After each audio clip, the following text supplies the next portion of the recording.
Terima kasih. Assalamualaikum warahmatullahi wabarakatuh.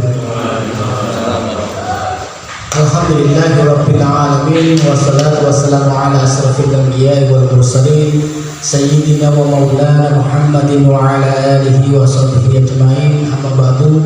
Surah Alhamdulillah, pada malam hari ini kita masih diberikan Allah SWT nikmat iman dan juga Islam, sehingga kita bisa melanjutkan kajian kita di hari Sabtu malam Ahad.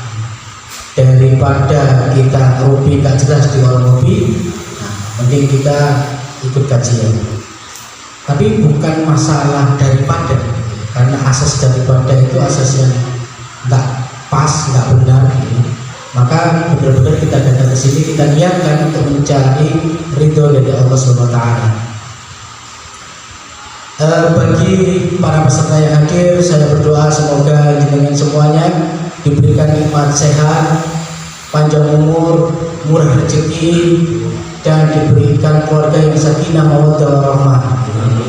Dimudahkan juga jika ingin umroh, dimudahkan oleh Allah, pengen haji juga dimudahkan oleh Allah SWT. Yang belum bisa hadir karena keperluan, semoga Allah memudahkan urusannya. Yang gak hadir karena sakit, kita doakan semoga lekas sembuh. Dan yang hadir karena banyak hutang, yang kita doakan semoga hutangnya cepat lunas. Berikut juga yang hadir pada kesempatan malam ini. Pertama, mohon maaf ini agak sedikit terlambat, ya. Nanti baru selesai membuat surat gugatan karena hari Senin harus masuk ke pengadilan. Ya, kita lanjutkan tujuan perbuatan manusia. Kalau kita bicara tentang tujuan perbuatan manusia, itu ada namanya kimatul amal. Kimatul amal itu nilai suatu amal yang hendak dicapai. Jadi kimah itu nilai. Kalau amal berarti perbuatan. Jadi nilai sebuah perbuatan, nilai suatu perbuatan. Jadi ketika orang ingin melakukan sebuah perbuatan, pasti ada tujuan yang hendak dicapai. Nah, pada malam hari ini kita akan bicara tentang kimatul amal, yaitu nilai suatu amal yang hendak dicapai. Ini kalau nggak salah pembahasan ini ada di kitab Mafahim, kalau salah ya, di kitab Mafahim Islamiyah. Alhamdulillah. Kopinya mana? Oh belum. Masih rebus. Oke. Tadi sebelum berangkat sini ngopi juga, sisa kopi karena dibuka.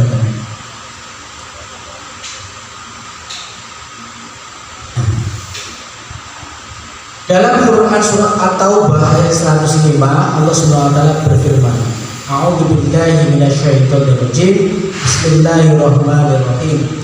Wa qul malu fasayarallahu 'amalukum wa rasuluhu wal mu'minuna wa saturadduna ila 'alimil ghaibi wa syahadati fayunabbi'ukum bima kuntum ta'malun.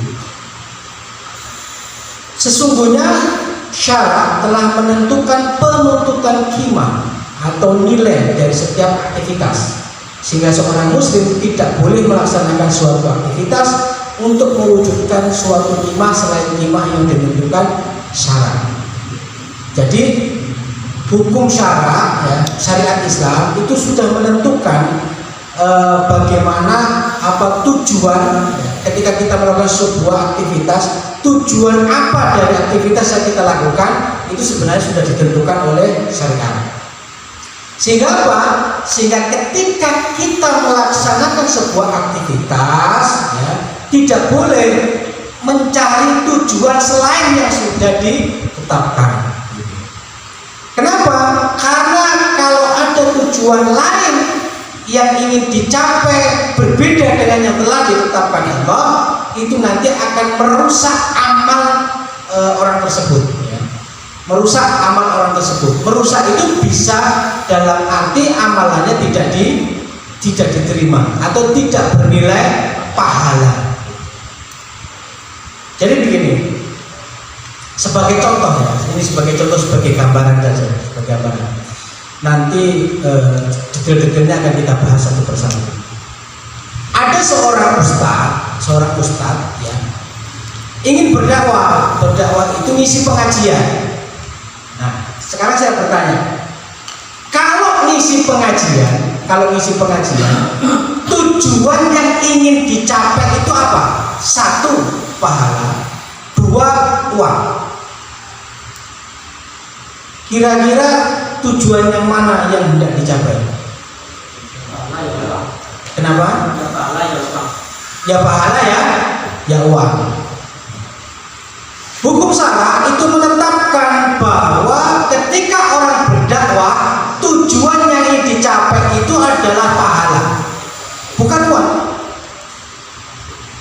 Kalau ada pahala dan uang yang bercampur, disinilah yang akan merusak aktivitas itu sendiri.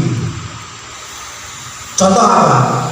Seorang ustadz yang ingin berdakwah, tapi ketika dia dakwah menetapkan tarifnya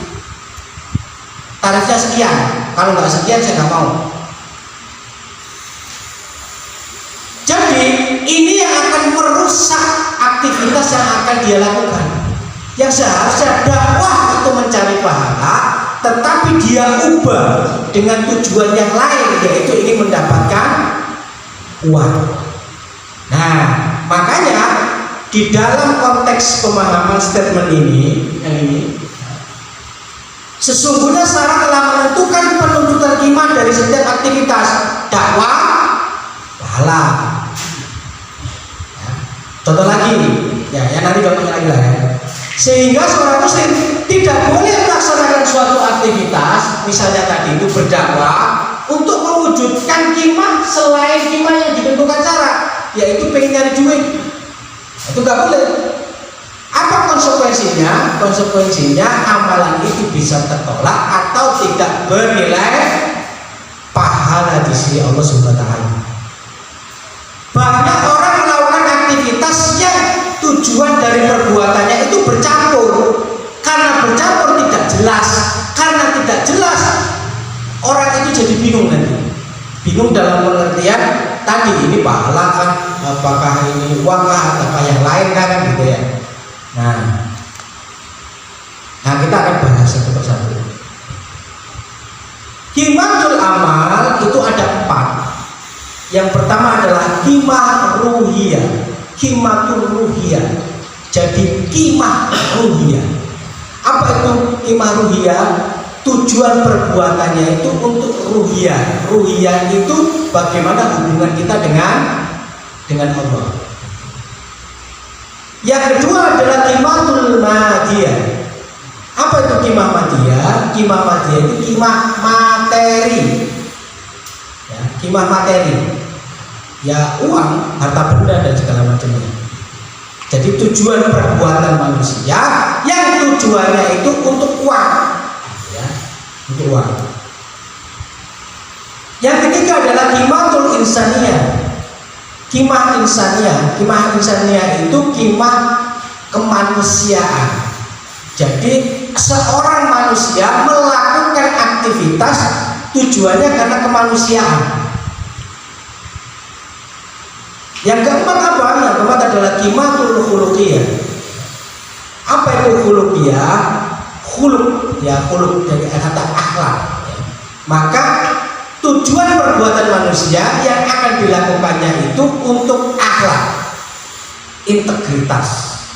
Kalau dalam bahasa kita itu integritas, kalau insannya itu kemanusiaan. Apa bedanya dari masing-masing qimah ini? Nah, kita akan jelaskan satu persatu. Yang pertama adalah qimatul ruhiyah.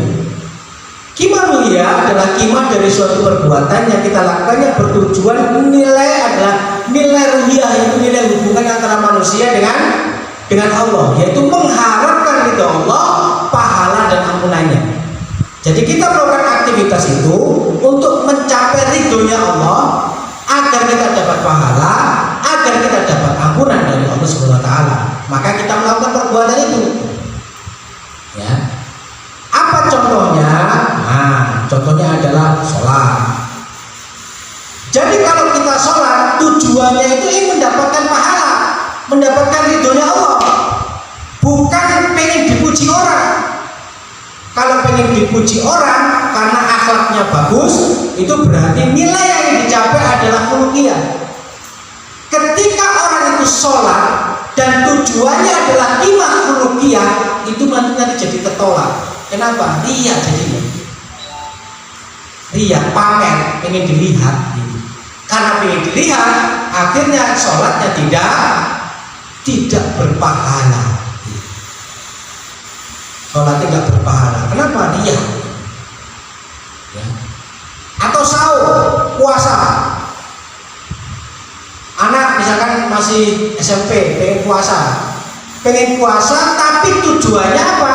Tujuannya agar tidak dimarahi oleh orang tuanya, oleh gurunya, biar tidak dimarahi.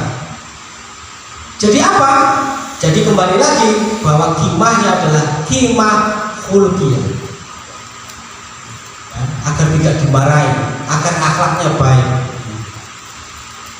Nah, pertanyaannya adalah ketika seseorang itu puasa, tujuannya agar berakhlak baik, agar tidak dimarahi gurunya, kira-kira berpahala apa enggak?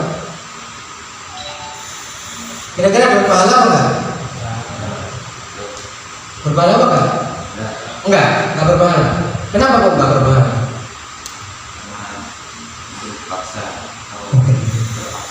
Seperti firman Allah bahwa saummu itu untuk aku, kan begitu. Anda sholat segala macam itu kan untuk diri, bukan? Tapi saum untuk aku, kata Allah itu begitu. Jadi kita berpuasa itu untuk Allah, bukan untuk guru kita, bukan untuk orang tua kita, bukan. Makanya ketika kita saum karena menghormati guru, orang tua, atau segala macamnya, nah, itu tidak bernilai pahala. Inilah qimah ruhiyah. Sama seperti haji, pergi haji. Ya, pergi haji itu tujuannya ingin mendapatkan ampunan dari Allah, ingin mendapatkan pahala dari Allah, ingin mendapatkan ridho Allah SWT.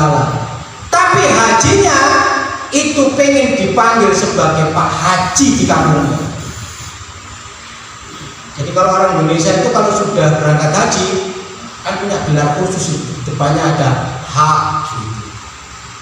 Jadi kalau nggak ditulis hanya itu dikoreksi, ini haji, maka harus tulis haji.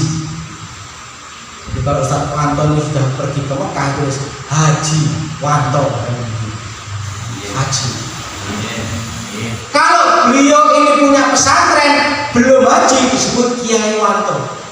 Tapi kalau sudah haji, Kiai Haji Wanto. Itu begitu. Nah, Indonesia itu begitu. Berangkat haji aja punya gelar. Jadi kadang-kadang itu berangkat hajinya itu karena ingin dianggap haji, dituliskan nama haji, atau dihormati oleh masyarakat sekitarnya karena sudah haji. Nah, ini juga nggak benar, tidak akan bernilai pahala. Sedekah ini untuk mendapatkan pahala dari Allah, untuk menghilangkan bala, ingin menghilangkan bala. Sedekah itu kan bisa menghapus bala atau bencana, itu ada berapa puluh bala yang bisa dihapus, dihilangkan karena sedekah. Maka alhamdulillah ya, teman-teman yang bersedekah di pengajian kita malam hari ini dan juga malam-malam sebelumnya, semoga dihindarkan dari mara bahaya, dari bala, sehingga keluarganya selamat, bisnisnya selamat, usahanya selamat, rezekinya dilancarkan oleh Allah SWT. Tapi kalau dengan sedekah ini mendapatkan balikan yang lebih banyak, boleh apa enggak? Boleh. Dalam Quran Surat Al-Baqarah itu Allah itu menyampaikan sedekah itu seperti menanam pohon. Nah, setiap pohon itu tumbuh 7 cabang, dan setiap cabang itu berbuah sekitar 100 buah kan begitu. Jadi kalau orang itu bersedekah, itu seperti 700 buah yang akan dia dapatkan. Jadi kalau orang bersedekah ingin mendapatkan pahala yang berlipat sampai 700 kali lipat, itu boleh, ya, boleh. Tapi kalau sedekahnya itu pamer, kan ada orang sedekah itu uangnya di sebar-sebarin kan gitu, atau nyawer, orang itu suruh joget, suruh apa, kemudian kasih duit gitu. Pernah lihat kayak gitu? Sering ya? Itu apa ya? Kalau saya melihat kayak begitu itu, saya tuh paling benci dengan perbuatan seperti itu. Kenapa? Kalau mau sedekah aja itu, nggak usah mempermainkan orang. Jangan merendahkan harga diri orang lain. Mau kasih 50.000 orang disuruh melakukan perbuatan yang nggak benar kan begitu. Ini kan nggak pas, tidak menghargai seseorang itu sebagai manusia yang derajat dan martabatnya itu belum tentu orang yang ngasih sedekah itu lebih mulia dari yang diberikan. Makanya saya itu kadang-kadang paling bujuk banget orang kayak itu, sombong amat sih lu gitu. Nyawer-nyawer kayak gitu loh, punya duit segitu ya pamer-pamer kan gitu ibaratnya itu, sampai merendahkan orang lain. Begitu juga dengan zikir, baca Al-Quran, istighfar dan lain-lain. Semua itu ya kimahnya adalah kimah ruhiyah, di mana tujuan dari kimah ruhiyah itu sudah ditetapkan, yaitu ingin mengharapkan ridho Allah, ingin mendapatkan pahala dan ampunan Allah. Jangan digeser. Kalau digeser nanti jadi masalah. Seperti yang tadi Pak Ustadz itu tujuannya itu berdakwah. Kalau dakwah nggak usah menetapkan tarif. Kalau dia menetapkan tarif berarti tujuannya bukan dakwah, tapi yang kedua nanti apa itu qimatul madiyah. Apa itu qimah madiyah? Qimah dari suatu perbuatan yang kita lakukan yang bertujuannya adalah materi. Materi itu apa? Mengharapkan uang, rumah, makanan, minuman, kendaraan, fasilitas, harta benda dan yang lain. Apa contohnya? Banyak contohnya. Menjadi pekerja, guru, berdagang. Berdagang itu tujuannya nyari duit, Pak. Nyari duit. Jadi kadang-kadang orang berdagang itu juga salah kaprah. Apa tuh salah kaprah? Gini ya, saya dagang. Ini sebenarnya harganya itu 10.000 sebenarnya, ya. Sudah. Tapi yang 2.000 tak sedekahin aja deh. Ya, tak potong dari sedekah sampai cukup bayar 8.000 saja. Saya ingin beramal, katanya begitu. Kalau bagi saya ini kebalik. Kenapa kebalik? Kalau mau beramal jangan suruh orang bayar. Kalau ingin sedekah jangan suruh orang bayar. Saya ingin sedekah nih ya, seharusnya harganya 10.000 tapi 8.000 aja karena saya ingin sedekah. Kalau ingin sedekah kasih gratis nih, kalau usah bayar dikasih. Begitu berdagang dicampur dengan qimah ruhiyah, jadi qimah madiyah yang ingin mendapatkan uang dicampur dengan qimah ruhiyah, ini jadi masalah. Kenapa jadi masalah? Nanti begitu dia melakukan berdagang, sering melakukan diskon karena ingin beramal, kemudian di pembukuannya tercatat rugi. Saya pernah mendampingi sebuah bisnis di Balikpapan, ya. Jadi membantu orang-orang yang autis, jasa membantu orang-orang autis. Setiap tahun itu rugi. Jadi di pembukuannya itu rugi.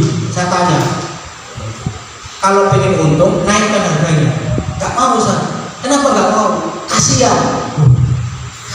Kalau pasien itu qimah insaniyah, nilai kemanusiaan, kasihan. Sekarang Anda berbisnis tujuannya apa? Pengen dapat untung atau ingin sedekahin beramal? Dua-duanya, Ustaz. Gak bisa, pilih salah satu. Loh, kenapa nggak bisa? Kalau Anda ingin beramal, jangan kasih tarif.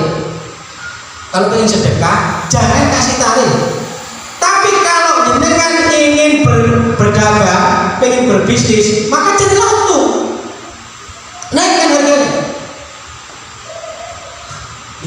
harganya sudah paling mahal Ustaz dibanding papan. Ya nggak apa-apa, naikkan lagi. Gimana kasihan? Nah ini, kalau jenengan pengen beramal, caranya begini. Senin sampai Jumat keluarkan tarif. Yoko caranya untuk Sabtu sama Minggu kalau jenengan pengen beramal gratiskan, nggak usah bayar. Pilih dulu. Wah, mantap, boleh juga ya. Akhirnya apa? Dilakukan lagi. Jadi Senin sampai Jumat harganya dinaikkan, tarif. Agak tarifnya dinaikkan, akhirnya untung dia. Setiap tahun akhirnya untung gitu ya. Dan beliau juga masih bisa beramal, yaitu hari Sabtu dan Minggu itu amal soleh gitu. Jadi melakukan konsultasi jasa tetapi gratis, itu beramal, boleh aja. Awalnya dia mengatakan rugi Ustaz. Saya tanya, kalau jenengan itu bersedekah, adakah kata rugi? Ada kata rugi? Tak ada. Jenengan korban wedus harga 3,5 juta. Aku rugi 3,5 juta. Mana ada ceritanya sedekah rugi? Gak ada. Aku rugi nih setiap hari Jumat ini ngisi kotak amal di masjid, rugi. Kalau sedekah itu gak ada hitungan untung rugi, itu gak ada. Mana ada ceritanya orang bersedekah kemudian aku untung nih sedekah? Gak ada cerita begitu. Makanya diluruskan. Jadi kalau bisnis ya untung, perkara untungnya dipakai untuk sedekah itu perkara lain. Nah gitu. Ya. Jadi kalau ingin berdagang ya carilah untung, cari untung. Misalkan Pak Karmani jualan degan, jualan degan, cari untung. Perkara kemudian keuntungannya disedekahkan, boleh nggak? Boleh. Jadi saat berdagang, kimanya adalah kima madiyah, ingin mendapatkan uang, ingin mendapatkan harta benda. Begitu dia dapatkan uang itu, ada perbuatan yang kedua, apa? Dia ingin sedekah. Ketika sedekah, kimanya adalah kima sebelumnya kima ruhiyah. Jadi bersedekahlah dia, bersedekah, gak ada tarifnya tuh. Contohnya apa? Contohnya kemarin dia bersedekah sama saya dikasih degan, bawaan degan. Dia nggak menyebutkan saat ini biasanya kalau saya jual di warung saya itu satu degan itu harganya sekitar 6.000 kan. Buat antum itu 6.000 dapat 2 gitu. Itu gak ada cerita kayak begitu. Ngasih ya ngasih aja, ngasih tau ya itu namanya sedekah. Tapi kalau dia jualan ya carilah untung. Gak apa-apa untung, meskipun sama temen nyari untung gak apa-apa. Kalau sama temen untungnya sedikit atau misalkan saya nggak nyari, biasanya untung 1.000 2.000, sama temen sendiri harga pas lah ya gak apa-apa, terserah. Kalau jenengan itu berdagang terus ketika melakukan jual beli itu rugi karena tadi harga pokoknya misalkan 10.000 dengan jual 5.000 karena teman, yaitu Anda merusak amal, akhirnya rugi. Kalau rugi jangan salahkan Gusti Allah. Gusti Allah yang gak ditulungi, terus berdagang jujur sampai apa kalau ini tetap aja rugi. Ya rugi nih kayak ngono. Secara logika gak masuk akal gitu. Jadi kalau jenengan bekerja, berdagang, cari untung, nggak boleh, nggak apa-apa. Ada juga pertanyaan, nggak boleh ngambil untung banyak-banyak. Katanya sopo, dalile opo? Nggak ada ceritanya kita mengambil untung banyak itu nggak boleh. Saya ini pulaannya misalnya, pulaannya degan 10.000, tak jual 30.000 oleh apa enggak? Ya boleh. Boleh. Katanya nggak boleh ngambil untung berlipat-lipat. Dalilnya apa? Kadang-kadang teman-teman itu begini, memakai dalil yang kurang pas. Apa itu? Dalil yang dipakai adalah jangan mengambil riba berlipat-lipat, katanya begitu. Itu riba, bukan keuntungan. Jangankan berlipat-lipat, riba sedikit saja itu sudah nggak boleh, apalagi berlipat berlipat-lipat gitu loh. Jadi ketika ngambil untung nggak apa-apa. Harga 10.000 dijual 30 boleh? Boleh, asalkan penjualnya mau. Kan jual beli itu ridho sama-sama ridho, yang menjual ridho, yang membayar ridho. Masalahnya es degan 30.000 itu ridho apa orang beli ngono. Kadang-kadang kita bisa berpikir apa caranya es degan 10.000 dari 30.000, ono caranya pasti ono. Contoh ya.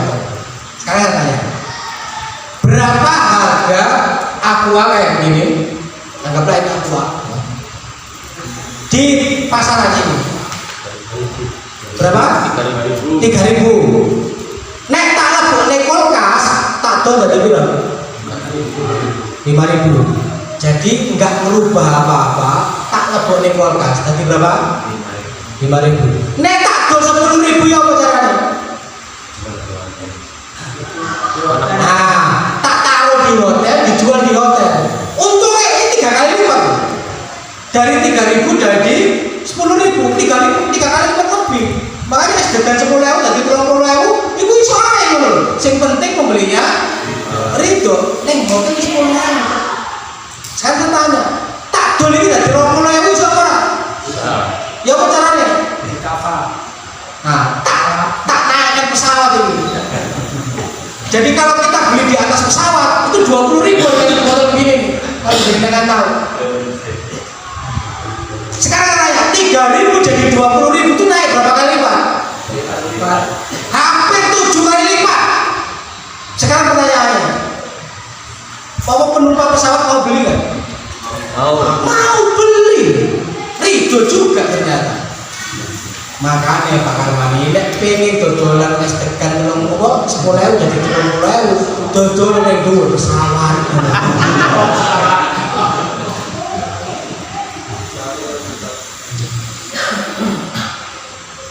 Es degan itu ya. Sekarang tanya, saya pernah ngetes kepada klien-klien saya kalau pendampingan bisnis itu. Ini tak jual jadi 50.000, 100.000. Yo apa caranya?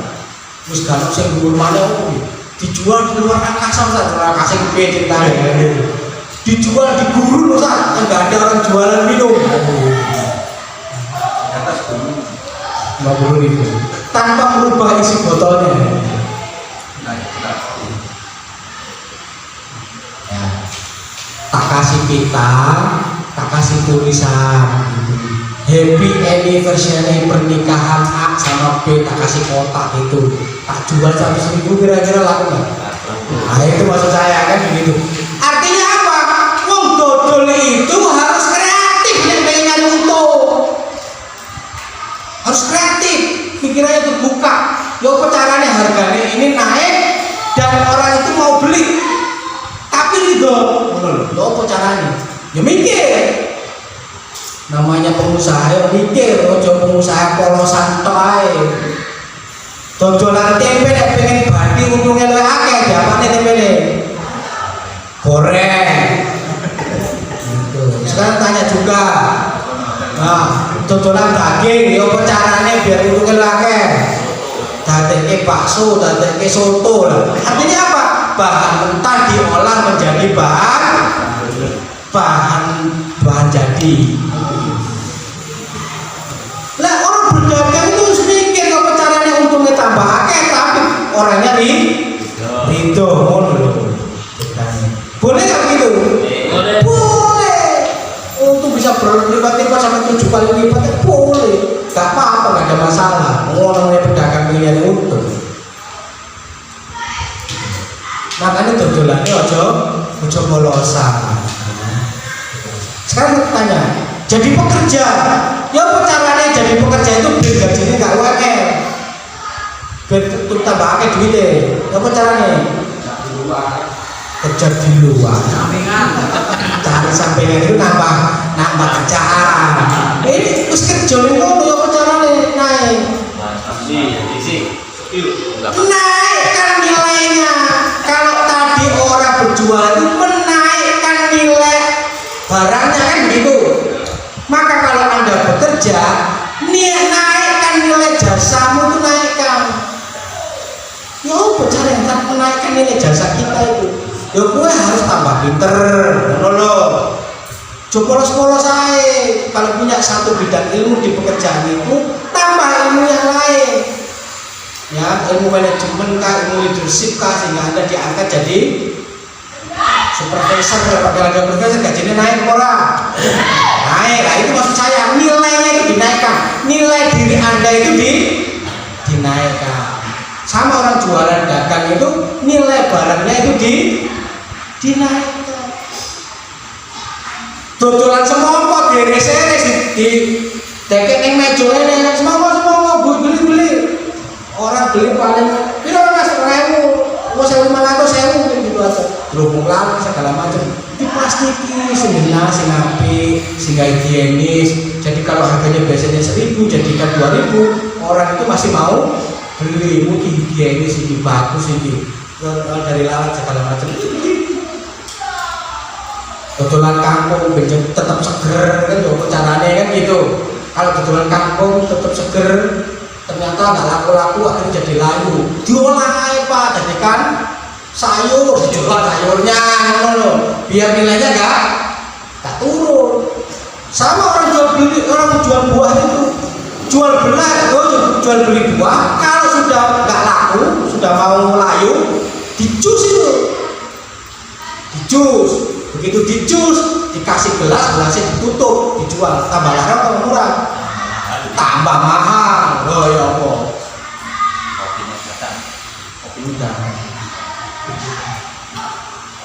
Kopi Pak, yang warung dodolan ini Pak, piro regane Pak? Hah? 3.000. Tapi nek diwadahi gelas kertas kalau diwene sedotan dikasih merek gitu ya. Nah, ya Starbucks gitu misalnya begitu ya. Kasih. Kira-kira harganya piro kira-kira? Tuh, 10.000, 20.000 kan ceritanya. Masalah kadang-kadang ini polosan, kita yang jualan itu polosan, kurang kreatif. Kreatif lah biar naik jualannya itu. Boleh Pak? Boleh kimatul madia ini.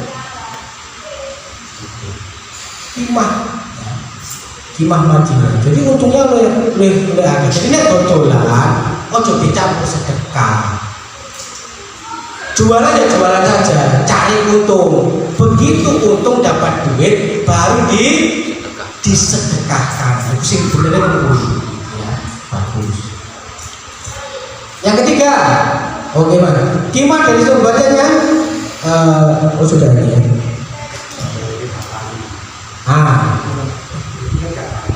Loh, kok? Nah, keliru motifnya. Yang ketiga, itu adalah kimah insaniyah, kimatul insaniyah. Kimah dari suatu perbuatan yang kita lakukan yang bertujuannya adalah nilai kemanusiaan. Apa tujuannya nilai kemanusiaan? Ya kemanusiaan, tolong menolong. Nah, tolong menolong. Nulungin orang kecelakaan, nulungin orang saat bencana, banjir apa segala macam. Itu nilai kemanusiaan. Jangan dicampur dengan apa? Aku bantuin orang biar apa? Biar dipandang sebagai orang yang hebat, orang yang suka membantu, atau kimah khuluqiyah. Itu nggak boleh. Kenapa? Ya nanti amalnya itu rusak, pamer jadinya, riak, nggak boleh. Jadi kalau mau nolong, ya nolong aja. Apalagi kalau membantu nilai kemanusiaan dicampur dengan madia, wah itu repot itu. Repotnya apa? Ada orang kecelakaan yang sering saya sampaikan kecelakaan, jebret, kecelakaan dibantu, dirawat segala macam, dibawa ke rumah sakit. Begitu dia sadar disampaikan, karena saya sudah membantu jenengan, maka semua biayanya adalah 50 juta. Orang itu berkecelakaan dirawat sama dia, dimasukkan rumah sakit, dengar 50 juta langsung mati, belum. Kenapa? Lu perbuatannya itu kemanusiaan dicampur dengan materi, ya itu salah itu. Itu salah. Ini nilainya nilai kemanusiaan. Contohnya apa? Contohnya menolong korban bencana alam dan lain-lain. Korban bencana alam, kecelakaan, itu nilai-nilai insaniah. Jadi jangan dicampur-campur. Sudah ditetapkan tujuan dari sebuah aktivitas itu sudah ditetapkan. Orang kerja juga begitu. Kerja kan kimahnya gimana kalau kerja itu? Kimahnya apa gimana? Madya, ya, materi atau madya. Kemudian jadi bosnya. Kowe iki kerja duit wae, sini duit. Lah, bos iki gak ngaji kok piye? Jenenge kerja nilai madya ya duit. Nah, nek pekerjaannya jalur duit, ya mah gak ada masalah kan begitu. Jadi duit. Oh kerja duit kan begitu. Kemudian tanya bosnya, bos, jenengan mau nggak kerja tapi nggak dibayar bos?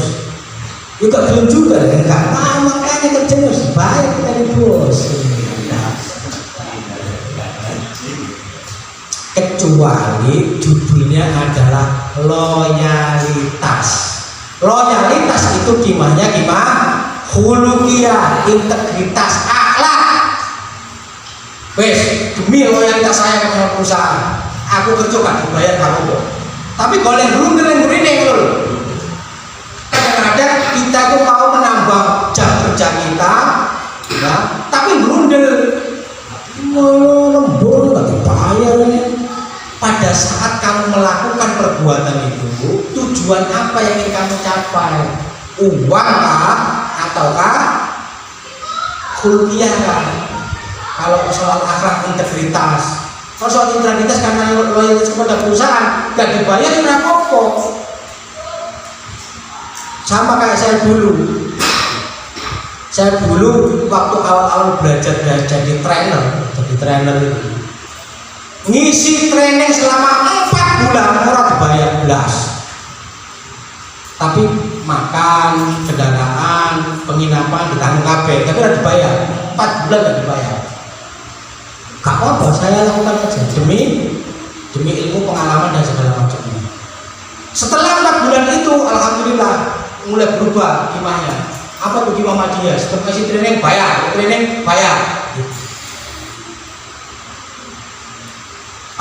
Kalau sedikit ya bukan sombong sih, cuma mau menyampaikan aja. Saya dulu itu kalau ngisi pendampingan bisnis kerja di Astra Honda Motor, waktu itu saya karyawan Astra Honda Motor, motor Honda itu, saya itu kerja di sana. Pesaing saya ujian itu 60 orang, yang dari TS 60 orang, yang diterima itu 4 orang, salah satunya saya. Kerja di sana sebulan, anggaplah gaji saya itu X, anggaplah X ya, selama 26 hari atau 22 hari. 22 hari karena yang Sabtu Minggu kan libur. 22 hari saya kerja, gajinya X. Akhirnya apa? Akhirnya saya ikut training jadi trainer motivator. Bayar lah itu. Hampir 200 juta itu saya keluarkan. Jadi saya keluar dari Astra Honda Motor, uang pesangonnya saya pakai untuk biaya training saya. Itu omah, gak usah. Itu kendaraan, gak usah. Gue ngupgrade ilmu. Begitu saya ini ikut training, alhamdulillah itu apa? Untuk menghasilkan X bahkan lebih dikit, saya itu bisa kerja selama 2 jam sebulan. 2 jam sebulan. Pekerjaan saya itu sebulan 2 kali 4 jam. Artinya apa? 2 kali X. Nah ini dengan UMR 3 juta berarti bulan 6 juta kan gitu. Kerjanya mempertajam toh. Sebulan. Sering nganggur di rumah, tapi istri tetap belanja kebutuhan bulanan. Itu tetangga itu udah melihat ya. Kiwong gak pernah menutup omah ini, tapi belanja kerja terus tiap bulan ini ngikut lagi. Nah itu artinya apa? Kalau kita mampu menambah nilai diri kita, itu pasti akan naik. Rekor saya itu hampir sekitar 10x sebulan. Makanya saya dengan ikhlas keluar dari astral dan motor ikhlas. Ada bisa 10 kali X. Alhamdulillah. Kemudian saya investasi. Apa itu investasi? Ya bikin perusahaan. Alhamdulillah punya perusahaan outsourcing. Karyawannya nggak banyak-banyak, sekitar 250 karyawan lah gitu ya.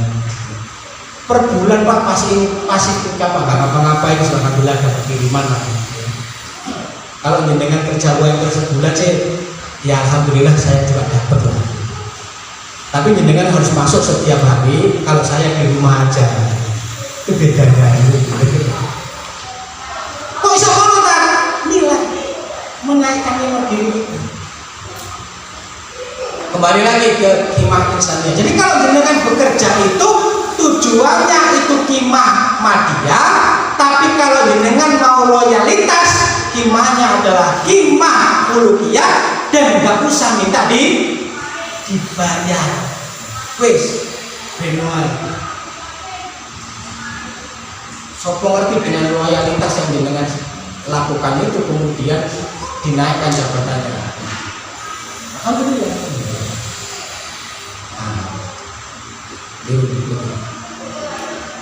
Yang keempat adalah himah uluhiyah.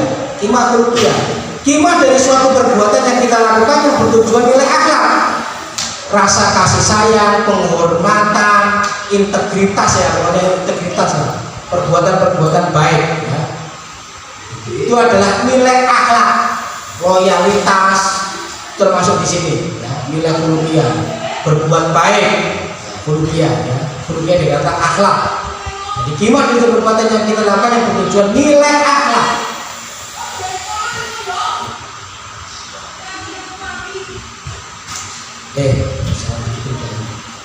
Apa contohnya? Contohnya menghormati orang tua, guru atau tamu, menyayangi adik, menikah dan lain-lain. Tujuannya adalah uluhiyah, akhlaknya baik. Jujur itu apa? Jujur itu tidak berbohong. Bagus. Itu wali aneh. Yang jujur, menghormati, terus apa lagi ya? Ya pokoknya berbuat baik lah ya, berbuat baik kepada orang lain. Itu adalah himah uluhiyah. Himah uluhiyah harus didahulukan daripada himah akhlakiyah. Jadi tujuan kepada Allah itu didahulukan daripada kita memiliki integritas, kita memiliki akhlak yang baik. Kenapa? Karena gini, kalau kita ini mentaati perintah Allah dalam segala hal, itu pasti orang akan memandang kita berakhlak yang baik, itu pasti. Jelas. Jadi kalau kita ini berbuat baik, menuruti perintah Allah, itu pasti akhlak kita itu akan baik, pasti sudah otomatis. Kadang-kadang orang itu akhlaknya baik, itu tujuannya bukan karena berbuat baik atau karena perintah Allah, tapi apa? Ya karena itu perintah perusahaan. Di belakang sudah ditulis disiplin. Core value perusahaan adalah disiplin, integritas, komitmen. Jadi gara-gara perusahaan. Jangan semerang nggak itu bank-bank itu, bank sebelum buka itu kan karyawannya di briefing dulu. Diberikan tentang nilai-nilai sebuah pekerjaan, nilai-nilai aktivitasnya itu, bahwa kita harus senyum, harus ramah, harus berkomitmen, harus disiplin, harus melayani, kan begitu. Dan itu ada diam-diamnya, yes. Kalau semua sudah dikondisikan, baru dibukalah itu kantor bank itu. Jadi karyawan itu dalam kondisi fight untuk melayani nasabah itu begitu. Tapi kelemahannya apa?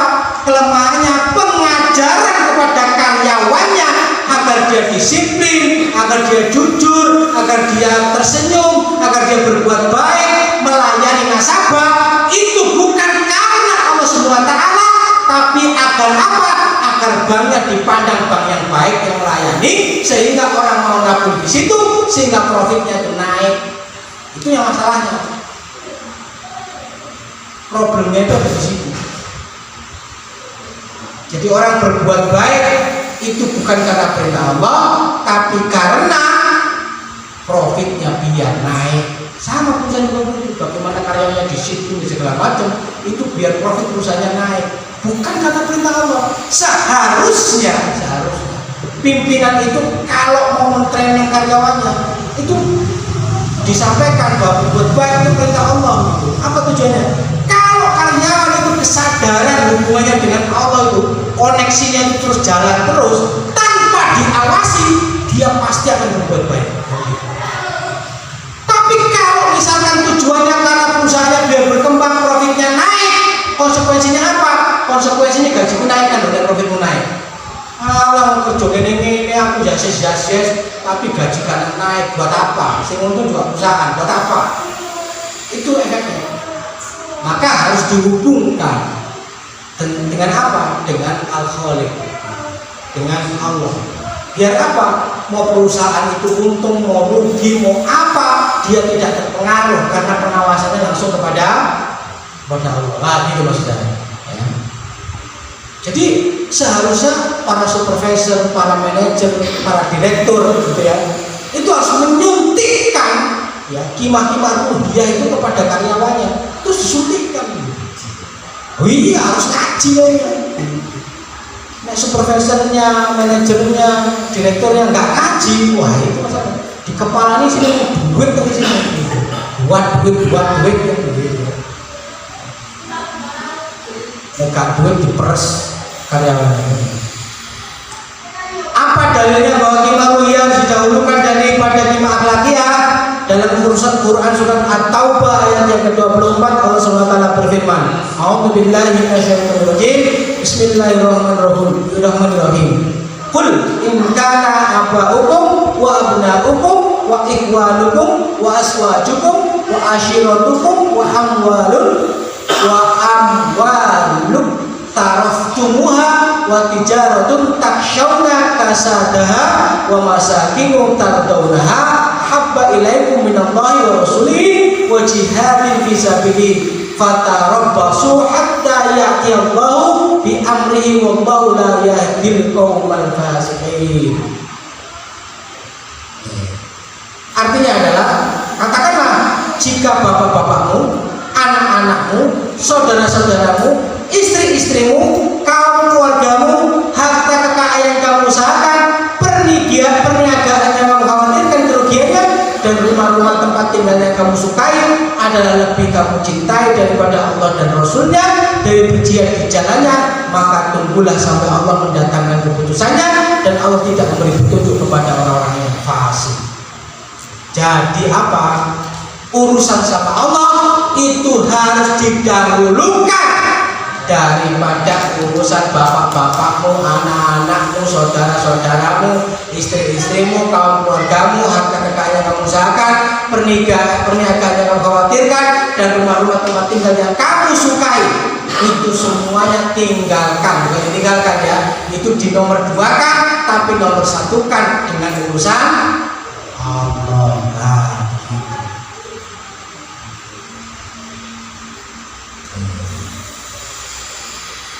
Kimah ruhiyah juga harus dijauhkan daripada kimah akhlakiyah. Dalilnya apa? Al-Ankabut ayat 8. A'udzubillahi minasyaitonir rajim. Bismillahirrahmanirrahim. Awaswainal insana biwalidayhi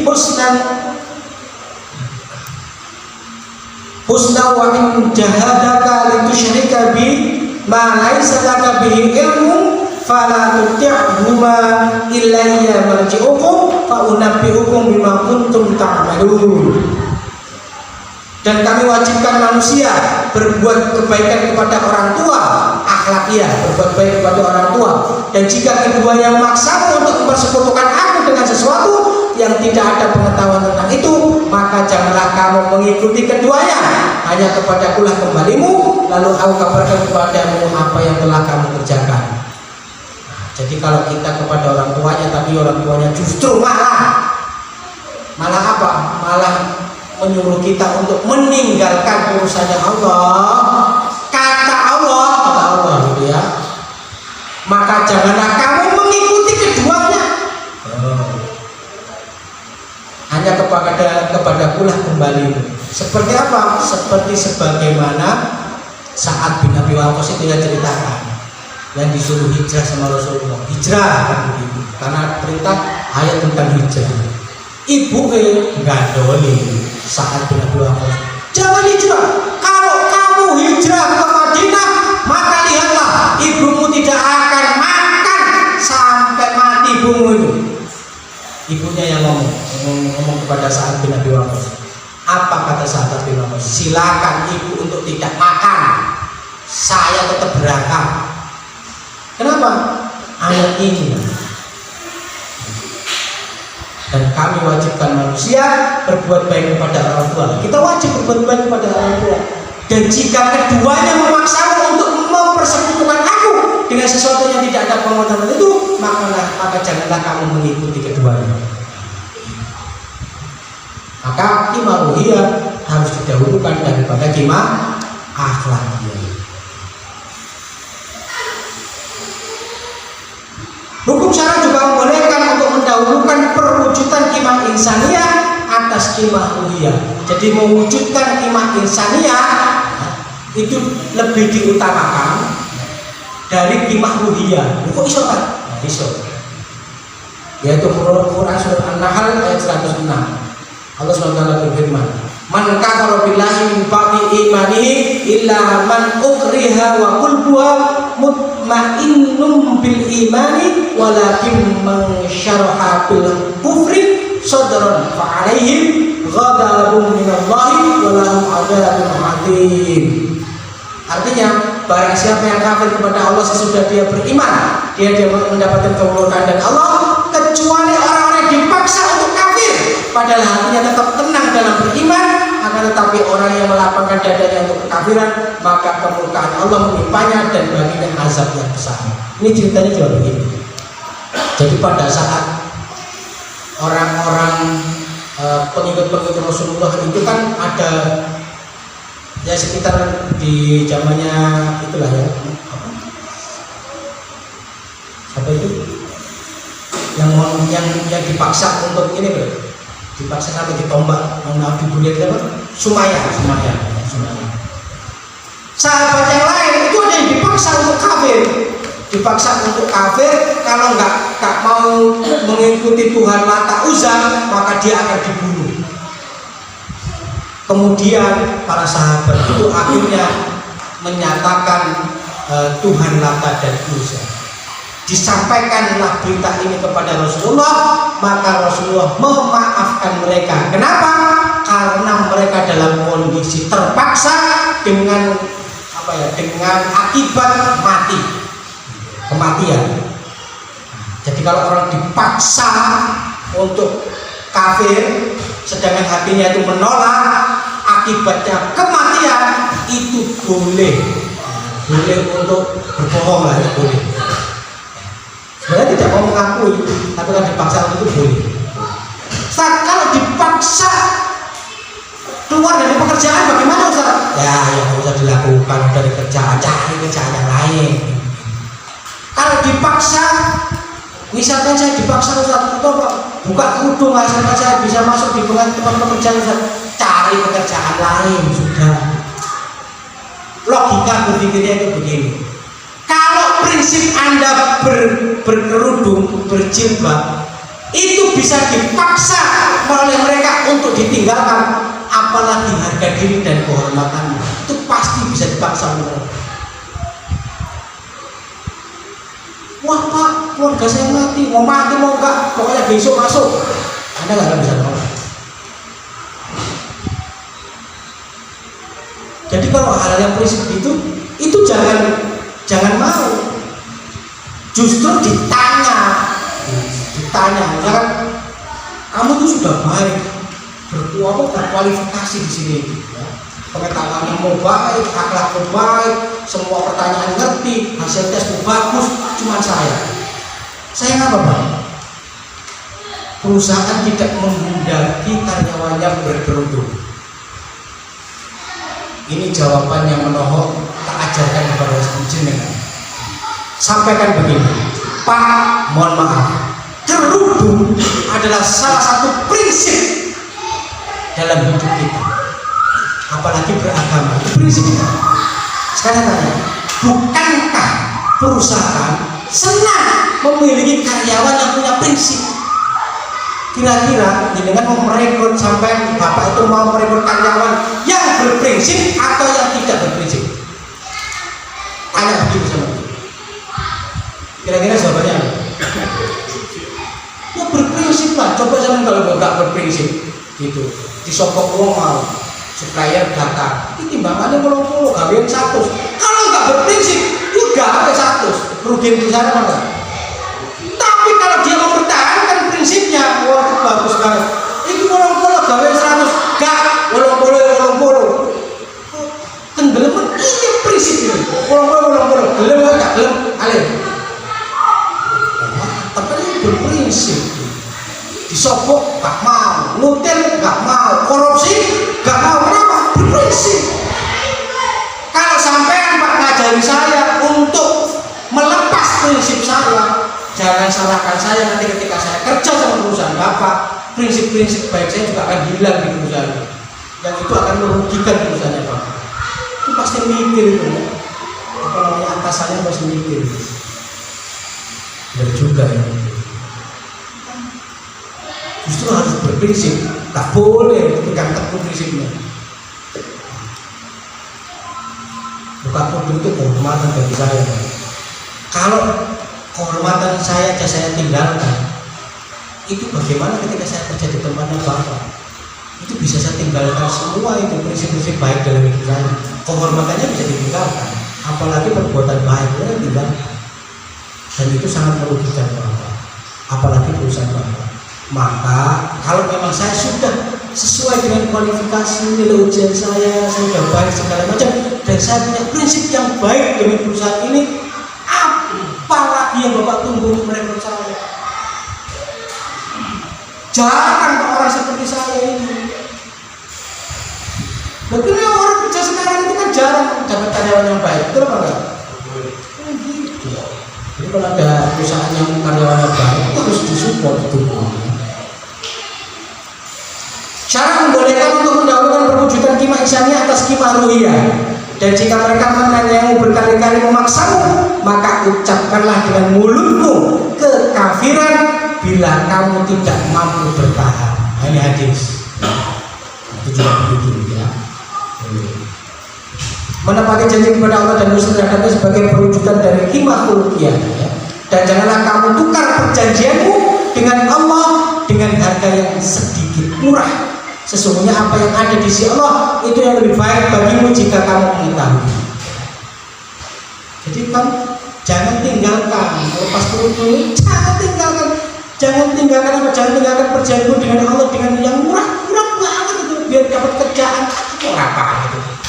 Nah, kerjaan itu nggak ada susahnya, gampang. Wah itu mah ustadz yang gampang, orang lain mah susah. Gampang. Gampangnya di mana Ustaz? Kalau namanya dapat pekerjaan itu ya, kan kita sudah dikasih tahu 9 dari 10 pintu rezeki adalah berdagang. Ini kalau nyari kerjaan nggak dapat, yuk berdagang. Dagang apa Ustaz? Wakil dagang sopo ya dolen kabeh pokoknya. Serius. Sopo ning omah sing ono didol kan lho. Didol ora iso tuku maneh sampe salah. Justru didol itu ben tuku sing luwih ati. Gitu. Jadi nek ngomong karo suaminya atau suami ngomong sama suami, istri ngomong ke suaminya atau suami ngomong ke istrinya bilang begitu. Nih ya, ini ada lukisan tak jual aja ya. Jual yang murah satu kok, tak jual nanti tak belikan yang lebih bagus. Oh, mantep ini, eksekusi. Jual, cepret. Kok nggak dibeli-beli? Ini yang lebih baik itu lukisan tadi itu.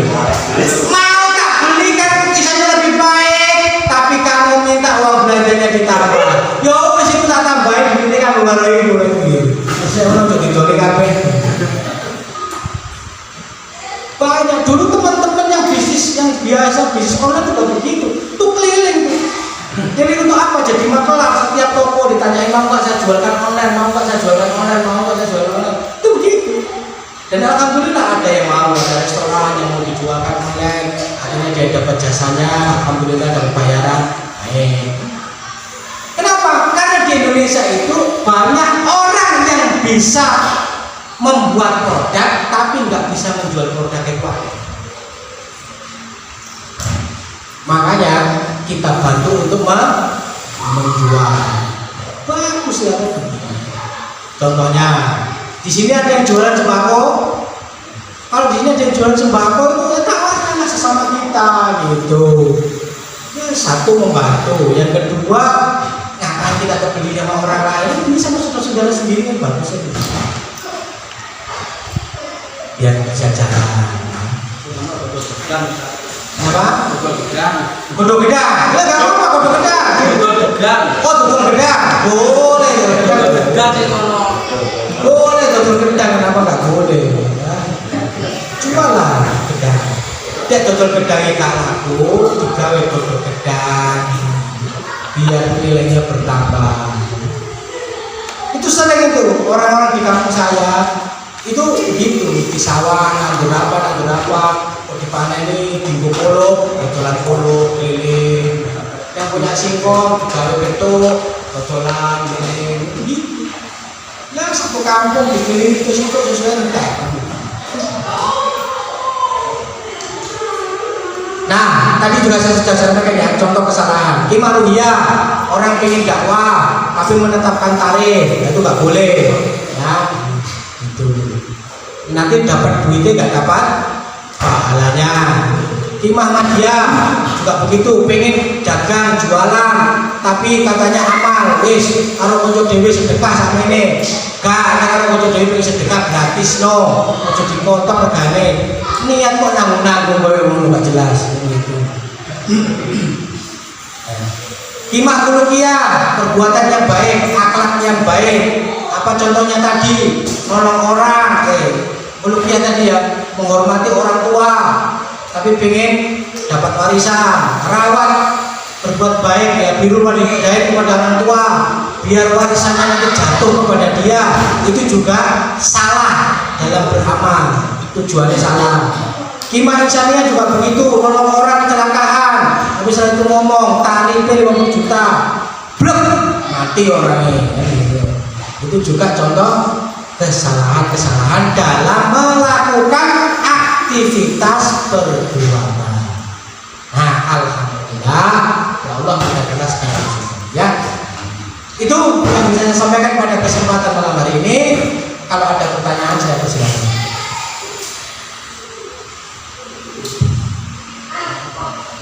Alhamdulillah, ini kesempatan yang menarik sekali ya, saya sampaikan Ustaz. Sungguh sangat bermanfaat bagi saya sendiri, saya juga pedagang dan bagi teman-teman yang lain. Yang disampaikan beliau mungkin kurang mendetail atau kurang paham atau kurang spesifik, di mana bisa ditanyakan ya, atau di luar tema tidak apa, monggo saya persilakan.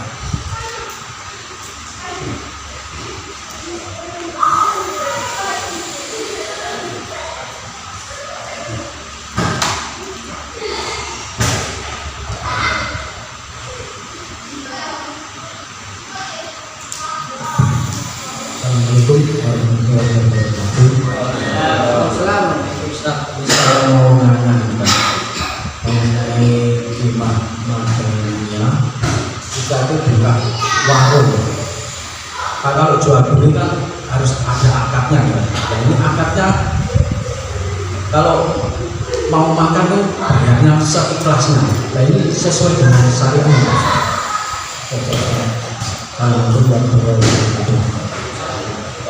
Ada yang lain? Nah, oke, tadi jualan warung bayar seikhlasnya.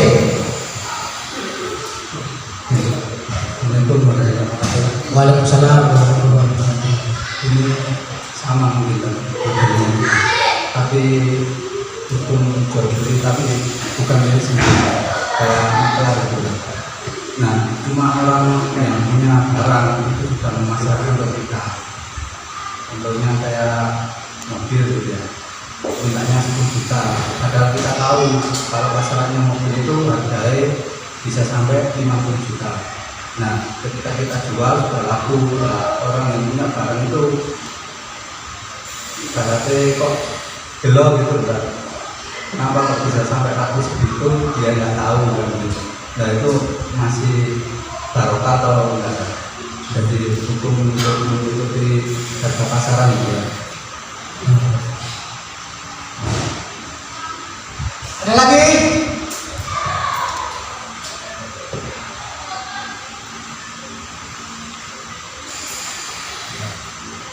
Ada? Masih mikir? Oh, masih. Oke. Pertanyaan pertama, Ustaz, bagaimana dengan warung yang menjual nasi makanan bayar seikhlasnya? Bayar seikhlasnya. Ya kalau menurut saya itu ada dua kerancuan itu. Jadi pada saat dia itu jual beli, tujuannya itu apa dulu? Pada saat dia menawarkan produk itu tujuannya itu apa? Jual beli atau sedekah? Kalau memang sedekah, ya sudah gratis gitu aja, nggak usah bayar seikhlasnya. Kalau bayar seikhlasnya, kemudian rugi, ya terserah dia. Kalau memang kimahnya kimah dia, tapi jangan pernah ngomong rugi. Kalau bayarnya seikhlasnya kan begitu. Kalau seikhlasnya kan terserah kan, mau 500 kayak mau berapa? 500 bundel yang kuning. Wah, ditulis seikhlas sama 500 kayak stok pelit amat, nggak boleh kayak begitu. Kalau memang niatnya dodolan nyari untung, ya sudah daftar menu ada harganya. Tapi kalau pengen sedekah, misalkan hari Jumat Mubarok, sedekah 50 nasi bungkus nasi, oh ya sudah. Siapapun yang makan di situ selama 50 orang 50 porsi gratis. Itu kan fenomena-fenomena model iklan di luar negeri yang kayak begitu itu. Bayar seikhlasnya atau apa kan tidak jelas. Jadi kalau menurut saya ada ketidakjelasan dalam melakukan amal perbuatan. Nah, nanti tergambarnya amal perbuatan itu pasti di awal. Ketika dia melakukan itu, niatnya apa? Kalau niatnya sedekah, ya wes, rugi atau untung gak ada urusan. Sedekah, ya, kasih aja ke orang. Saya ikhlasin bener, gak usah ngomong kedua tuh gak apa. Atau yang kedua, kalau memang dia pengennya untung, ya wes, tulis aja harganya. Itu model promosi memang, tapi menurut saya gak jelas dari sisi nilai perbuatannya. Itu hanya dia sebagai pelakunya. Ketika melakukan amal perbuatannya itu niat awalnya apa? Itulah baru kelihatan. Misalnya seikhlas itu sesuai dengan syariat. Dan masalah syariat atau tidak dalam jual beli itu kan itu sama-sama itu kan betul ya. Jual beli itu akad jual beli baik itu terlaksana ketika dua orang itu sama-sama ridho, penjualnya ridho, pembelinya ridho. Kalau misalkan seikhlasnya bayar 500 tok ridho, ya wis sah jual belinya. Masalah ikhlas gak ikhlas urusan nomor 2, yang penting akadnya sah. Aku saja dodolan saat ini gak ikhlas. Dalam jual beli itu gak ada ikhlas sama gak ikhlas. Begitu jenengan sudah menyerahkan barangnya, pembeli menyerahkan uangnya, yo wis sah, itu ridho. Nek wis ridho, yo kudu ikhlas. Itu bagi. Pertanyaan yang kedua, Ustaz, ada orang jualan mobil harga 10 juta, murah banget mobil 10 juta. Mobil model apa? Anggaplah ada lah ya mobil harga 10 juta. Kemudian berakad samsara, maklar sama orang. Samsara dijual 50, uangnya gelo. Sekarang saya tanya dulu faktanya kayak apa ya. Satu, akad samsaronya itu apa? Akad persentase atau akad kelebihan? Akad persentase itu begini, tolong jualkan mobil saya, nanti kamu tak kasih sekian persen. Atau begini, tolong jualkan mobil saya, nanti kamu tak bayar sekian. Bayar sekian itu bukan persentase, nilai nominal. Ya cuma ini saya minta 10 juta ya. Saya minta 10 juta. Nah, orang kan nggak tahu harga pasaran mobil tersebut. Nah, si maklar itu bisa menjual 50 juta. Nah, sudah laku dan punya barang ternyata loh. Ya kan begini loh. Fee maklar itu kan ada dua model. Tak dolen piro wae. Ya, engkok sisane tekmu, sisanya itu tak bayarkan kamu sebagai fee-nya. Jadi nek tak dol 10 juta, laku 50 juta, sing 40 juta itu fee-mu. Satu. Yang kedua, tolong dolen mobilku iku laku piro wae, sing penting 10 juta minimal, kowe tak kasih sekian persen. Pada kasus beliau, kalau laku 50 juta model yang pertama, yang 40 juta punyanya maklar.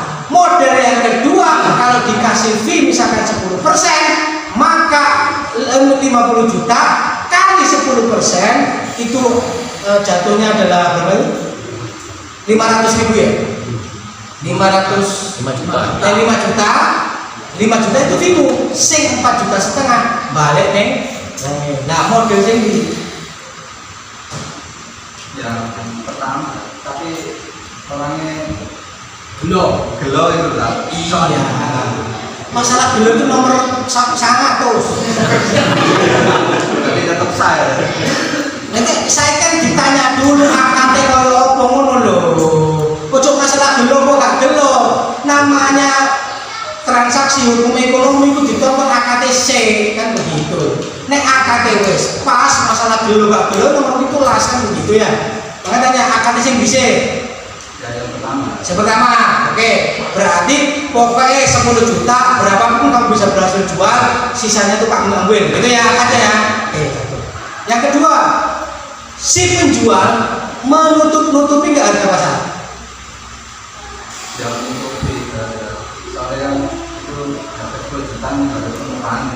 Karena begini, di dalam jual beli ada namanya bobenfasi. Bobenfasi itu penipuan. Penipuan itu apa? Menutupi harga pasar. Contoh, kalau di kitab Nizamul Iqtisadi itu contohnya itu begini. Ada orang kampung nih jualan sayuran atau jualan apa loh, saya lupa. Pokoknya hasil panennya dia nggak tahu harga di pasar. Kemudian dia kan mau ke kota mau dijual di pasar kota. Sebelum nyampe kota dicegat karo wong, mau kemana? Ke kota, mau ngapain? Jual ini sayuran saya itu, wis sini sama saya aja. Neng kota bareng paling sampai tok, gitu wis. Daripada kamu jauh-jauh ke kota, mending sama saya saja. Ya wis, akhirnya jual beli. Ini namanya bobenfasi, penipuan. Kenapa? Karena orang yang beli itu menutupi harga pasar yang sesungguhnya. Ngono loh. Nah, bobenfasi tentu nggak sah, berdosa dia. Nah, pertanyaannya, dalam proses maklar itu terjadi bobenfasi atau tidak? Ya intinya sing punya barang tidak tanya ke pasaran, terus pembeli tidak ngasih tahu. Kok sing lantarannya itu tidak ngasih tahu. Nah, nggak ngasih tahu itu kan bisa jadi menutupi, misalnya menutupi itu begini ya. Halah Pak itu paling yang nggak sampai 200 juta, bukan gitu. Itu berarti ada proses menutupi, ngono ya. Gitu. Tapi kalau dia nggak ngomong apapun, yowes Pak gak apa-apa, nanti tak jual piro terserah aku kan begitu. Ya, kalau memang begitu nggak ada penipuan, ya nggak apa-apa. Makanya lebih baiknya itu ditanya dulu kan begitu. Loh sama teman tak jual lagi 10 juta, temen ini Sama ngerti kok itu regane pasar sak piro itu. Terus gak ngerti aku. Ya terus kok dijual sama iki apa ceritane? Kalau kok sing penting wong aku mobilnya kelepas beres urusanku, aku butuh duit. Ya wis. Memang begini. Ini ada perbedaan kalau di dalam Islam ini. Orang menjualkan barang orang lain itu ada dua model. Model yang pertama adalah akad samsara. Model yang kedua adalah wakalah bil ujrah. Namanya samsara itu maklar. Maklar itu perantara. Misalkan Mas Eka penjual, saya maklar, Mas Tono sebagai pembeli. Saya kalau berakad samsara sama Mas Eka, berakad samsara, maka apa?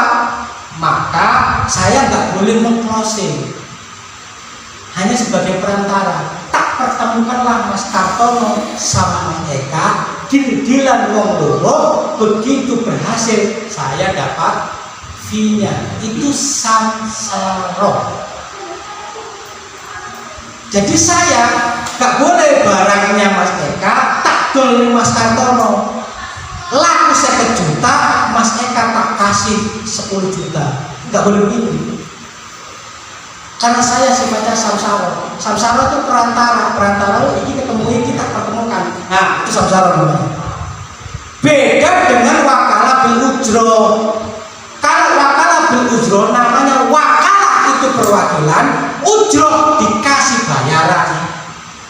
Karena saya wakilnya Mas Eka, maka saya berhak untuk meng-closing. Karena wakilnya beliau, saya diberikan kuasa oleh beliau untuk menjual barang itu secara langsung ke Mas Kartono. Maka barangnya Mas Eka tak jualkan ke Mas Kartono, itu boleh. Kenapa? Karena posisi saya mewakili Mas Eka. Boleh, langsung dibilang begini. Atas deal-dealan itulah maka saya dibayar. Tapi wakalah bil ujrah itu ditetapkan nilainya. Mas Haris, tolong dolne mobilku iki minimal 10 juta, engkau tak punya duit. Duit berapa? 2 juta, 3 juta. Jadi laku berapapun saya sama Mas Kartono, dapatnya ya 2 juta, 3 juta akad dari beliau. Namanya wakalah bil ujrah. Mbok laku 50 juta, mbok laku 10 juta, mbok laku 9 juta, mbok laku 8 juta. Yang penting saya sesuai dengan akad wakalah bil ujrahnya itu dapat sesuai dengan kesepakatan. Dole mobil itu mau pakai ujrah itu bayaran, kayak bayaran 2 juta. Wes, ini mau 2 juta laku berapa pun terserah. Tapi saya berhak menjual secara langsung. Nah, kalau samsara biasanya pakai persentase, bukan pakai sisa. Kalau pakai sisa sebenarnya ya nggak apa-apa juga sebenarnya, tapi nggak berhak untuk meng-closing. Jadi dipertemukanlah Mas Kartono sama Mas Eka. Wis, Mas Eka tak omongin, wong iki wani tuku mobil jenengan 1 juta. Yo apa sampai? Yo gak apa-apa. Temone dibilang di duitnya dikene sapa? Dikene Mas Eka. Kan barang yang dijual milik baru kita minta bayarannya. Wis ya, maksudnya perjanjian. 10 juta, aku 40 juta.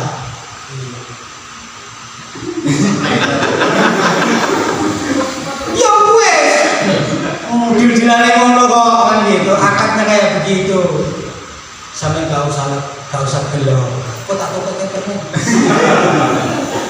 Permen 40 juta ya permen. Ya wes kok bebek. Suku bebek tok iso rokoke. Suku bebek rokok tok, ya sak kopine. Kita praktek. Itu ya, itu perbedaannya samsara dengan akad wakalah bil ujrah. Kalau saya jadi wakalah bil ujrah itu boleh membentuk samsaruh di bawah saya itu. Jadi saya punya kuasa jual dari beliau, kemudian saya punya makelar dua yang itu boleh. Tapi kalau makelar ke Mas Eka, terus di bawahnya merekrut makelar, itu tidak boleh. Samsaruh ala samsaruh. Jelas ya? Itu ceritanya. Ada pertanyaan lagi? Monggo. Assalamualaikum warahmatullahi wabarakatuh. Waalaikumsalam warahmatullahi wabarakatuh.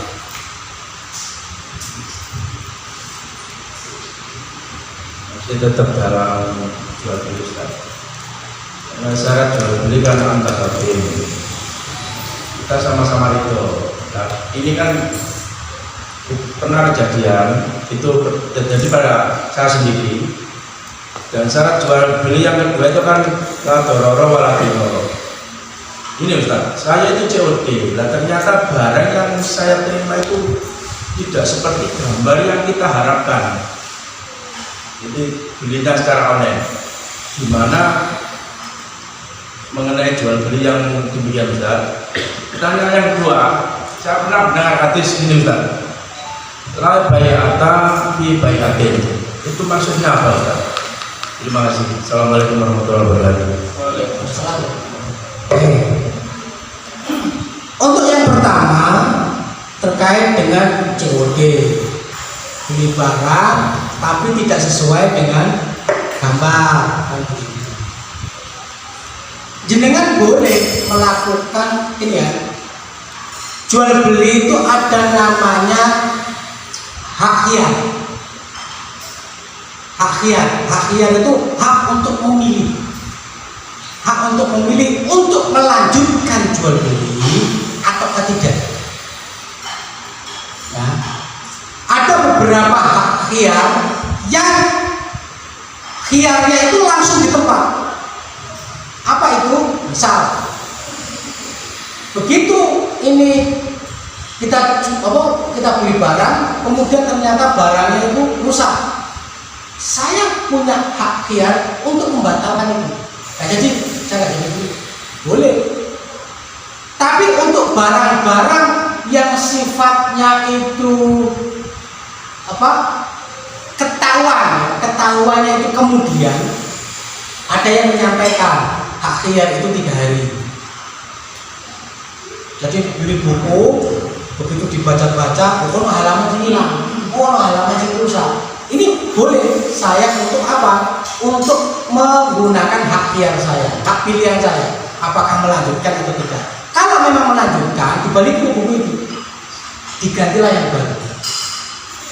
Tapi kemudian, kalau saya tidak menggunakan hak khiyar, bisa apa-apa, ya sudah, tidak apa-apa. Terimalah kerusakannya itu. Nah, pada saat jenengan beli COD, kok nggak sesuai? Ini hak khiyar. Hak khiyar, nggak perlu nunggu 3 hari, nggak perlu. Begitu datang nggak sesuai, batalkan. Dan mas ini nggak sesuai, karena nggak sesuai, maka saya kembalikan. Nah, cuman makanya begini, harus hati-hati. Di dalam gambar atau ini biasanya ada spesifikasinya. Nah, spesifikasi itulah yang dijadikan alasan bagi penjual. Oh ini begini. Meskipun dengan spesifikasi begitu, tetap jenengan ini punya hak khiyar untuk menolaknya itu bisa. Ada masalah. Terus nggak jadi beli, nggak mau nggak jadi beli. Bagaimana dengan perjanjiannya di dalam hukum itu? Yaitu lain urusan. Nah, itu begini. Ada situs jual beli, aplikasi jual beli yang paham dengan hukum Islam. Nah itu nggak ada masalah. Nah ya kalau nggak paham dengan hukum Islam bagaimana? Ya terus bagaimana? Nanti terjadi sengketa tuh. Nah sengketanya itu bagaimana? Sengketanya kalau jadi nggak terima, ya bisa masuk ke pengadilan. Harusnya masuk ke pengadilan Islam. Karena pengadilan Islamnya nggak ada, ya masuk ke pengadilan umum. Dah selesaikan sengketa jual belinya itu di situ. Oke. Terus terpaksa kan saya terima. Oh maksud terpaksa berarti kan ada ridho. Ya wes terima. Kalau nggak mau terima, gunakan hak khiyar, tolak jual belinya. Kok bisa Pak ditolak? Pokoknya kalau gol mulai nanti sama orang si kurirnya balikin, misalnya dibalikin terus ramai ribut segala macam. Silakan ribut, cari tuntut silakan, nggak apa-apa. Mau namanya orang sengketa dalam jual beli kan, nggak ada masalah juga. Alat keporo obat kekorong oleh gue gitu, terserah kan begitu, nggak ada masalah kan. Yang penting kan akadnya clear. Kemudian begini, ada yang mengatakan la bai'a bayatani fi bayatin. gimana? La bayatani fi bayatin. Oke. Itu di kalangan teman kita kan, kalau kredit itu ternyata dianggap harga dua itu gimana? Ya. Kita harus seperti itu. La bai'atani Bayatin. fi bai'atin. Tidak ada dua jual beli dalam satu transaksi kan begitu. Ya. Itu benar Pak. Ya.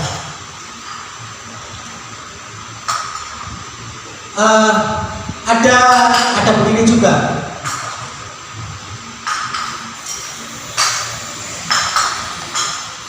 La safqatain fi safqah. Nah gitu. Itu hampir sama kayak la bai'atin fi bai'atin.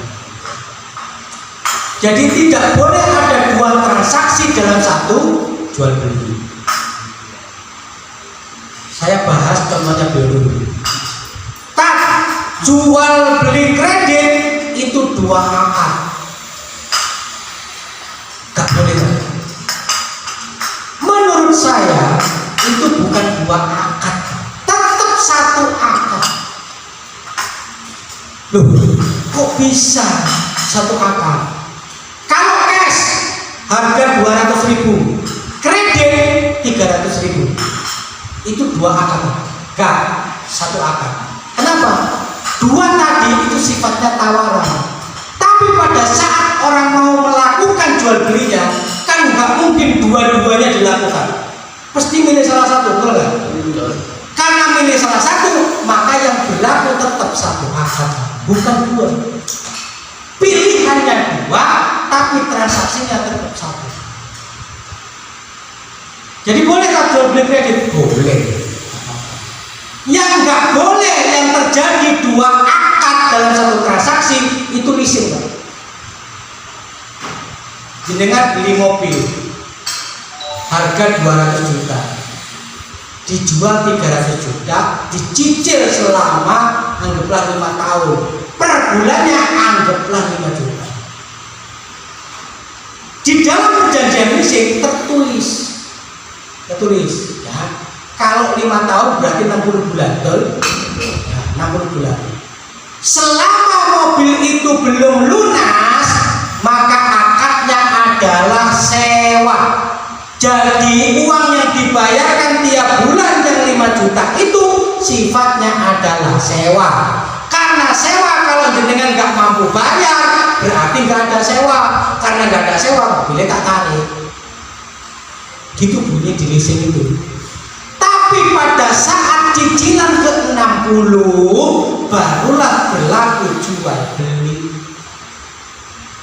Nah, ini dalam satu transaksi, Pak. Bulan ke-1 sampai ke-59 itu sewa, bulan ke-60 jual beli. Ini dua akad satu transaksi. Haram. Lewat.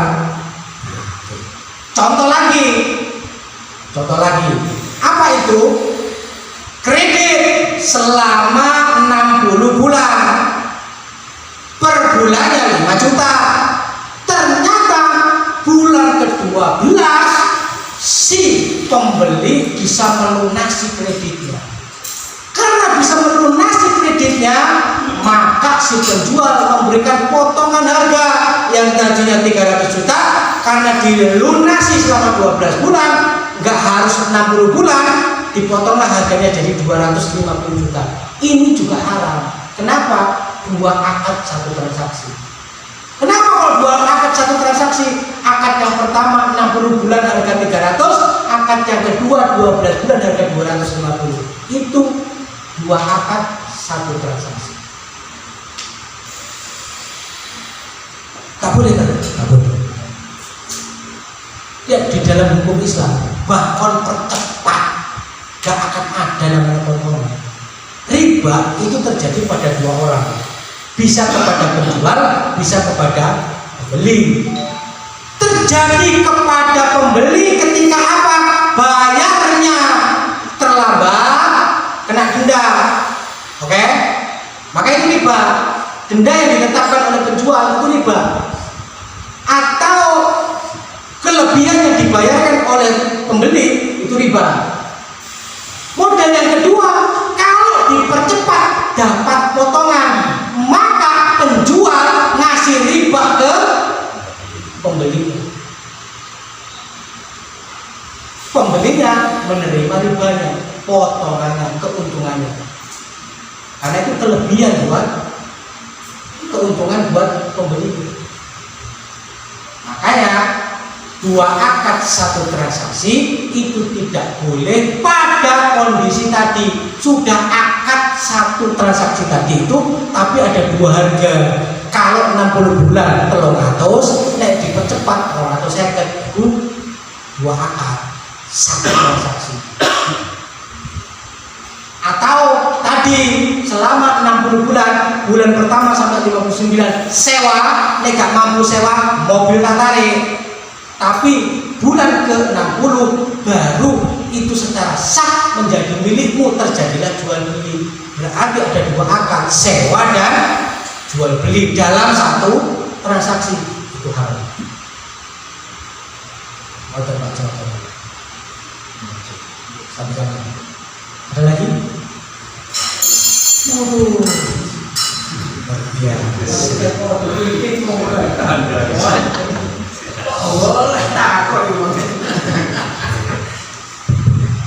Pertanyaan terakhir ya, saya gak tahu di rumah itu.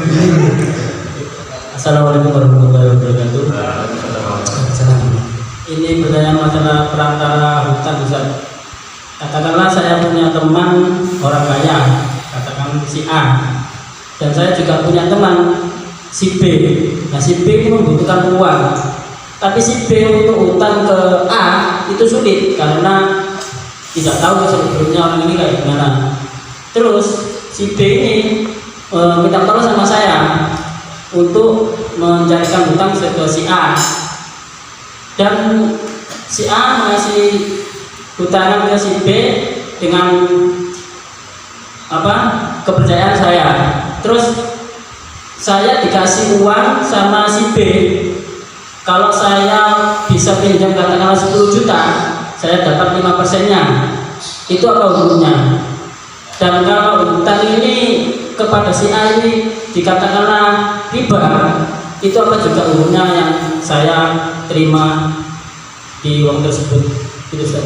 Oke. Anggaplah ada tiga pihak, A, B, dan C. B butuh duit, mau hutang ke A, tapi tidak bisa, pakai jalur si C. Itu, oke. Sekarang dilihat dulu. Nah, sebenarnya ini bisa akad ijaroh. Akad ijaroh itu pekerjaan. Jadi aku tolong golek ke utangan, ya, golek entuk kowe tak bayar. Itu pekerjaan. Akad ijaroh. Nah, akad ijaroh pertanyaannya begini. Akad ijaroh itu tidak boleh prosentase.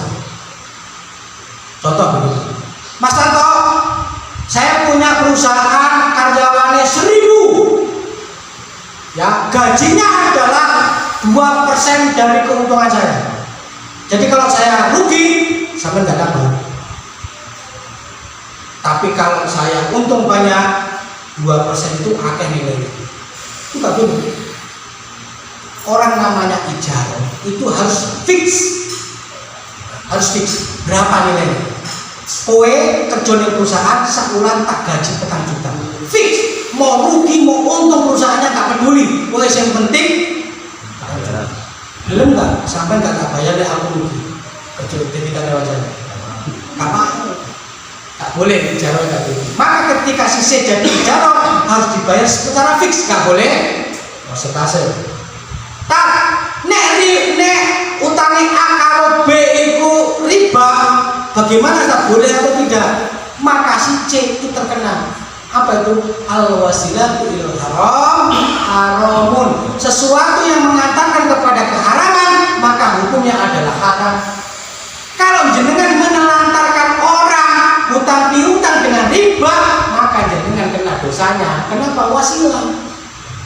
Sama kayak begini, jenengan yang jadi tukang ojek, malam-malam ditangi oleh wanita, Mas, kalau aku harus ojek, ente tiba neng kono lo, neng hotel kono, kalau tamu mau saya layani, boleh nggak jenengan ngajarin? Ojo mbak, ojo. Kenapa?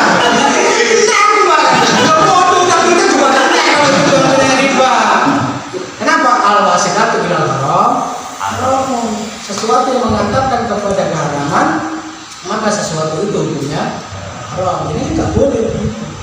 Hutang-hutang itu nggak boleh ada tambahan. Saya ketemu boleh dibayar boleh, nggak boleh. Tuh. Jadi jawaban saya satu ya, akadnya si B ke si C itu bisa ijarah. Kalau ijarah nggak boleh pakai persentase, harus fix nilainya. Yang kedua, kalau itu utang piutangnya ada keharaman, tidak boleh. Nanti dengan kena haramnya, karena kena kaidah usul fikihnya itu. Kalau wasilatu ilal haram, itu sudah ya.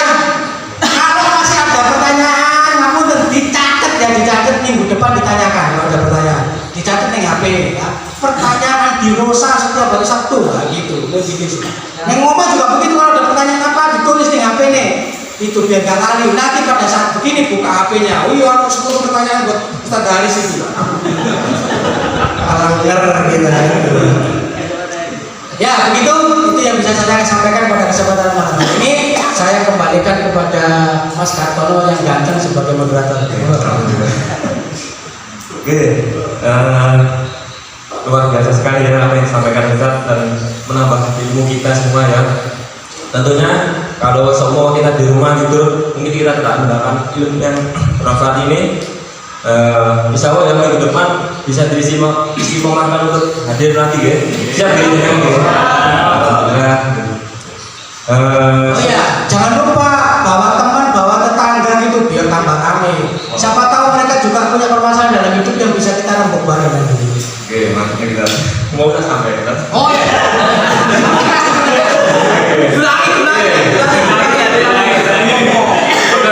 Bisa kalau berangkat ke sini kalau bawa mobil ya ajak tangganya saudaranya ya, kan bisa muat banyak ya. Naik motor ya 1-2 itu aja. Ya, sebelum saya tutup supaya apa yang disampaikan ini bisa barokah, baiknya bisa ditutup dengan doa dengan Abah Suparto ya. Monggo.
Alhamdulillah, sebelum acara ini saya tutup, kami dari panitia Dorosa Syariah mohon maaf apabila ucapan saya atau yang disampaikan beliau ada yang kurang berkenan atau menyinggung.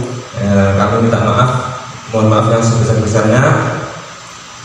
Saya tutup majelis ini dengan isi 3 kali astagfirullahaladzim, astagfirullahaladzim. Wassalamualaikum warahmatullahi wabarakatuh.